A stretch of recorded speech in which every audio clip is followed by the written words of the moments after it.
यदि चक्रवृद्धि ब्याज पर निवेश की गई कोई धनराशि 10 वर्ष में स्वयं की दोगुनी हो जाती है तो समान ब्याज दर पर समान धनराशि कितने वर्ष में स्वयं की 16 गुनी हो जाएगी। हेलो डियर्स, डिस्कस कर रहे हैं एप्टीट्यूड। टॉपिक कंटिन्यू है कंपाउंड इंटरेस्ट और चक्रवृद्धि ब्याज। प्रश्न को आरआरबी ग्रुप डी 2022 में पूछा।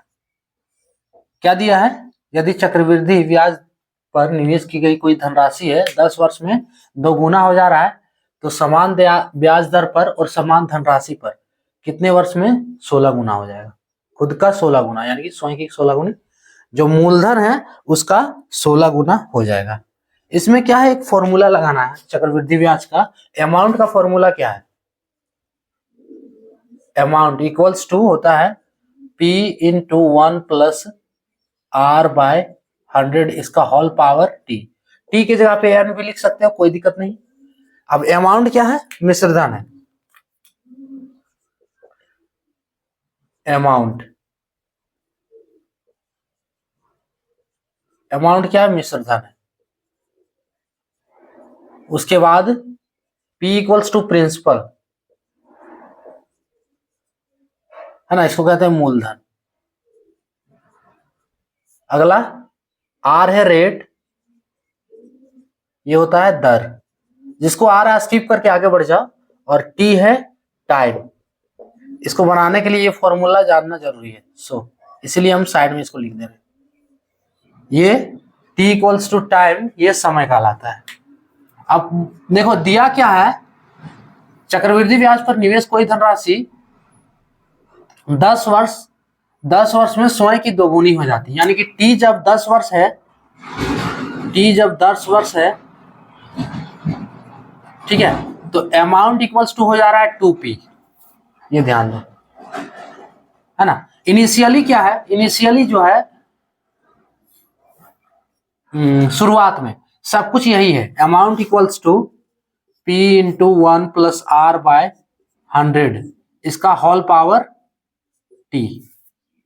अब देखो जब T को 10 वर्ष रखते हैं तो अमाउंट 2P हो जाता है। फिर ध्यान दो, T को 10 वर्ष रखते हैं तो अमाउंट 2P, तो अमाउंट की जगह पे 2P डालना है। So 2P equals to P into,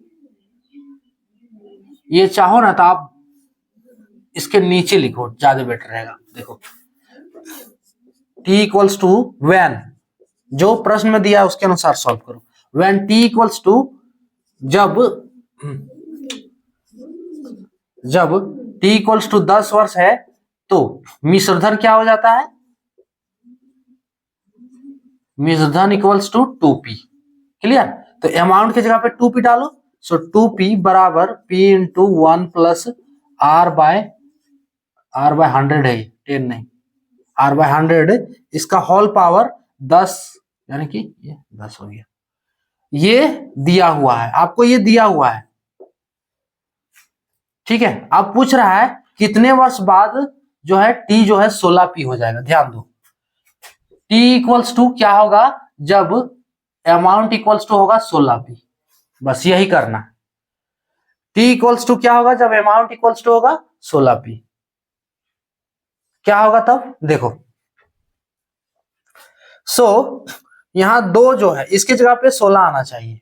अब 2 का हम अगर 2 को गुना करें, 2 गुने 2 गुने 2 गुने 2, ये आ रहा है 2 दूनी 4, दूनी 8, दूनी 16। तो 4 को 2 है, इसको लिख सकते हैं 2 का पावर 4। तो इस 2P के जगह पे एक स्टेप देख लो, P को यहां से हटा लो फिलहाल अभी। So 2 equals to 1 plus R by 100 इसका होल पावर 10 होगा, ठीक है। अब दोनों तरफ पावर 4 कर दो, ये बन गया 2 का पावर 4 बराबर, दोनों तरफ पावर 4 कर दो तो 1 प्लस R बाय 100। इधर क्या हो रहा है अभी नहीं देखना, इधर ही आंसर मिलेगा आपको, लेकिन हमको यहाँ देखना ये है प्रश्न के अनुसार कि ये 100 का 16 गुना हो जा रहा है, यानी कि यहाँ पे 16 होना चाहिए। तो देखो 2 का पावर 4 कर रहे हैं तो 16 हो जा रहा है, तो दोनों तरफ इसीलिए हम पावर 4 कर दे रहे हैं। सो 1 प्लस R बाय 100 का पावर 10 इसका होल पावर 4। अब इसको 2 का पावर 4 बराबर 16, ये कितना होगा 1+r/100, इसका होल पावर, देखो पावर दोनों गुना हो जाएगा यानी कि 40। ठीक है, सो इतना बराबर हम लिख सकते हैं, अब दोनों तरफ p से गुना कर देते हैं अभी। सो 16p बराबर p इंटू 1+r/100, इसका होल पावर 40।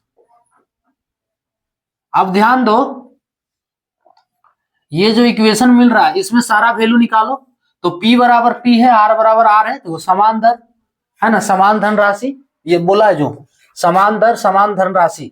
तो इनिशियली दर कितना था, r था, है ना, इनिशियली दर कितना था, r था, ये इनिशियल कंडीशन है ना उसकी, ये इनिशियल कंडीशन है। ठीक है, तो चलो लिख दे रहे हैं, initially p equals to p ही था और r बराबर, हिंदी से लिख देते हैं, मूलधन इक्वल्स टू p और दर बराबर r, और ये बदलेगा नहीं, ये ऐसे ही रह रहा है, ये बोल रहा है देखो समान दर और समान धन, तो इनिशियली p बराबर मूलधन बराबर p, दर बराबर r, तो ये वाला इक्वेशन था शुरू में जो दिया है। अब 10 वर्ष बाद क्या हो जा रहा है, इक्वेशन ये बन जा रहा है, इसमें से p हटाएं। अब क्या पूछ रहा है कि अगला कितना वर्ष में 16 गुना हो जाएगा, यानी कि ये 10 वर्ष जो दिया है यही फाइंड करना है कि इसकी जगह पे कितना होगा, कि इधर 16 गुना हो जाएगा। तो p हटाए दोनों तरफ, अब इधर किए दोनों तरफ क्या है, पावर 4 कर दिए।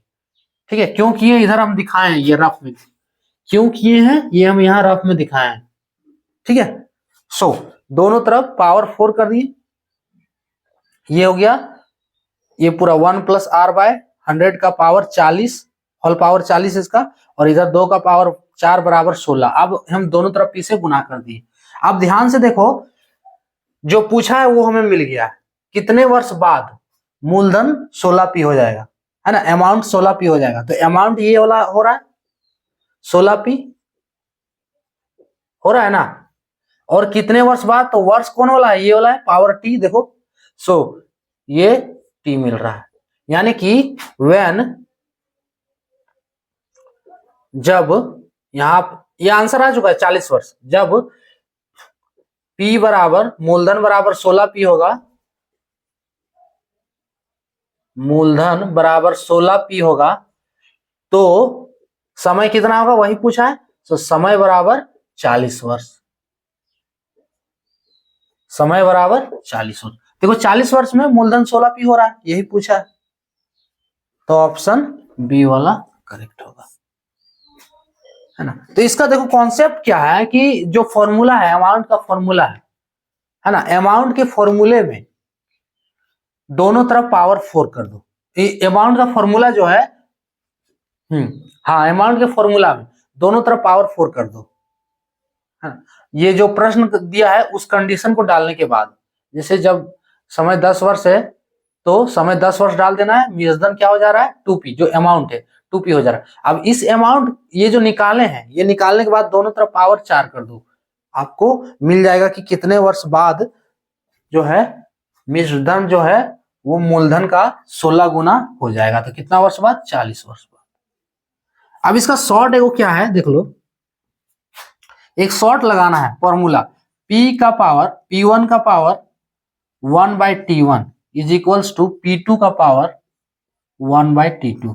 अब ये फॉर्मूला कैसे आया ये अभी हम नहीं समझा रहे, ठीक है, 1/t2, ये आप लोग बोलते ना शॉर्ट, इसमें कुछ समझना नहीं है, ठीक है।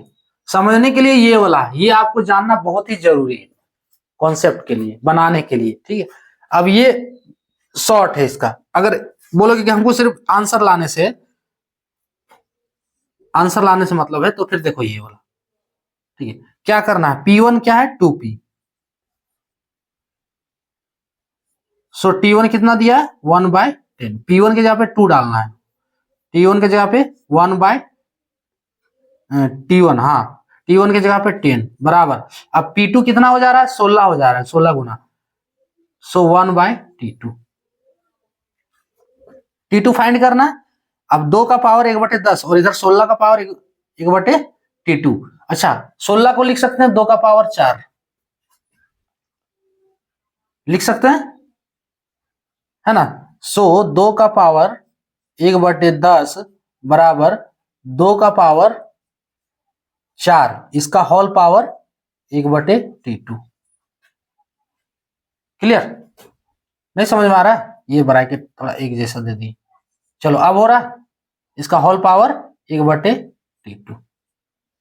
सो इसको क्या लिखेंगे, देखो दोनों पावर गुना होगा तो 2 का पावर 1/10 बराबर ये 2 का पावर 4/T2। बेस सेम हो रहा है तो बेस का काम खत्म। सो 1/10 बराबर 4/T2।